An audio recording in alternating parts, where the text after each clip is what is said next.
Bonjour à tous, bienvenue sur cette vidéo, ici votre bien-aimé Vassili Simeon Zouga. J'ai à cœur de partager un sujet fondamental de l'évangile qui est le pardon. Le titre de mon message est « Pardonner son prochain ». Je vais traiter cela en 2 points. Premièrement, qui est mon prochain? Dans la parabole du bon samaritain en Luc 10, 25-37, Jésus répond à cette question. Dans cette parabole, Jésus dit « Un homme descendait de Jérusalem à Jéricho. Il tomba au milieu des brigands. Ils le dépouilleront, le chargeront de coups et s'en alleront. Le laisseront à demi-mort. Un sacrificateur ou un prêtre ou un pasteur qui par hasard descendait par le même chemin, ayant vu cet homme, passa outre. Un lévite, un sacrificateur du temple, qui arrivait aussi dans ce lieu, l'ayant vu, passa outre. Mais un samaritain, donc un étranger méprisé et rejeté, qui voyageait étant venu là, fut ému de compassion lorsqu'il le vit. Il s'approcha et banda ses plaies en y versant de l'huile et du vin. Puis le mit sur sa propre monture, le conduisit à une hôtellerie et prit soin de lui. Le lendemain, il tira 2 derniers et donna à l'autre et dit ainsi: aie soin de lui, et ce que tu dépenseras de plus, je te le donnerai à mon retour. Et Jésus pose la question: lequel de ces 3 te semble avoir été le prochain de celui qui était tombé au milieu des brigands? C'est celui qui a exercé la miséricorde envers lui, répondit le docteur de la loi. Et Jésus lui dit: va et toi, fais de même. Nous comprenons que notre prochain est une personne qui est autour de nous, à l'école, au travail, à la maison, les personnes qui sont autour de nous, dans notre quartier, envers qui nous devons exercer la miséricorde ou la gentillesse. Dans cette parabole, Jésus met en valeur le samaritain qui exerce l'hospitalité envers ce brigand pour montrer que nous devons aussi aimer les étrangers. Ainsi donc, notre prochain est aussi un étranger que nous devons jamais mépriser ni rejeter. Nous devons être gentils envers tous nos prochains. Mais il arrive que notre prochain nous énerve, nous provoque ou nous fasse du mal et revient vers nous pour s'excuser ou demander pardon. Que devons-nous faire? Cela nous ramène à traiter le 2e point qui est le pardon qui libère. Qu'est-ce que le pardon en définition? Selon le dictionnaire Larousse, pardonner, c'est accorder à quelqu'un son pardon pour son acte. Ce n'est pas lui en tenir vigueur. C'est ne pas sanctionner une faute, une erreur ou ce qui pourrait être considéré comme un manquement à un règlement. En d'autres termes, c'est supporter ou tolérer quelqu'un. La Bible dit en Romains 3, 23 que nous sommes des pécheurs.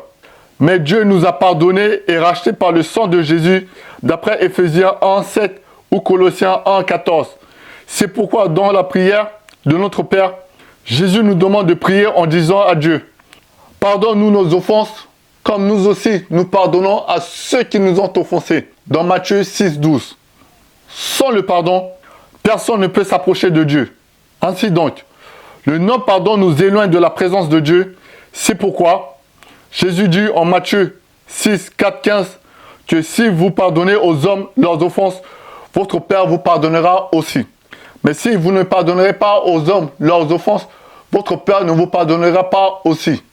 Nous en concluons que le pardon libère celui qui accorde son pardon à son prochain, car Dieu le pardonnera aussi. En revanche, le non-pardon condamne aussi celui qui refuse de pardonner à son prochain. Ainsi, en tant qu'enfant de Dieu, nous devons pardonner à notre prochain. La dernière question est: combien de fois dois-je pardonner à mon prochain lorsqu'il péchera contre moi? Jésus répond à cette question. La Bible déclare en Matthieu 18, versets 21-22, alors Pierre s'approcha de Jésus et lui dit: Seigneur, combien de fois pardonnerai-je à mon frère lorsqu'il péchera contre moi? Est-ce que sera 7 fois?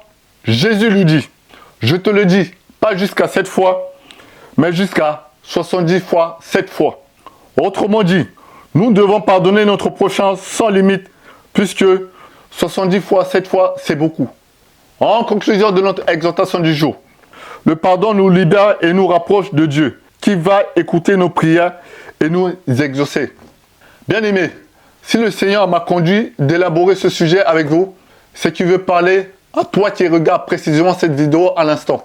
Peut-être que tu dois pardonner à une personne. Ça peut être une personne de ta famille, ça peut être un collègue de travail, ça peut être à tes enfants, ça peut être à ton voisin ou autre. Peu importe, sache que le pardon libère. Et le pardon va libérer ta prière à Dieu. Et un manque de pardon va venir condamner votre cœur et cela va bloquer votre prière. C'est pourquoi je vous invite très fortement à pardonner. Peu importe ce que vous avez subi, peu importe l'injustice, la Bible déclare autrement que si cela dépend de vous, faites tout pour être en paix avec tous les hommes. C'est pourquoi je vous invite donc à libérer votre cœur, à libérer votre offense, à libérer votre souffrance, à libérer votre honte et à libérer votre timidité pour ensuite demander pardon à la personne que vous devez lui demander. Merci de votre attention. Je m'en vais prier pour vous. Si vous le voulez bien, fermons nos yeux un instant et nous prions ensemble. Père l'Éternel, Père miséricorde, Père de grâce, je te prie, je te rends gloire, Père l'Éternel, pour ces paroles que tu as mises dans ma bouche en ce jour, Seigneur Jésus-Christ. Je prie pour la personne qui est en train d'écouter cette exhortation, Seigneur Jésus. Peut-être que cette personne doit pardonner à quelqu'un, Seigneur. C'est pourquoi je te demande, Seigneur Jésus-Christ, de déposer en premièrement ta paix dans le cœur de cette personne, Seigneur, et que ton Saint-Esprit le pousse à demander pardon à la personne avec qui il doit demander pardon et qui doit cesser toute dispute. Oh Père l'Éternel, nous étions indignes, mais toi tu as pris nos péchés à la croix, tu nous as fait justice à la croix. C'est pourquoi permets-nous également, Seigneur Jésus-Christ, pour que nous aussi nous puissions pratiquer l'amour autour de nous, pour que nous puissions pratiquer la justice autour de nous, pour que nous puissions également, Seigneur Jésus-Christ, marcher dans ta vérité qui est ta parole, Seigneur. Et ta parole nous invite à pardonner. C'est pourquoi je te prie au nom de ton nom tout-puissant, sois loué, sois élevé et sois exalté. Au nom de Jésus-Christ de Nazareth. Amen. Merci en tout cas de votre attention. Je vous donne rendez-vous pour une prochaine vidéo. À très bientôt. Au revoir.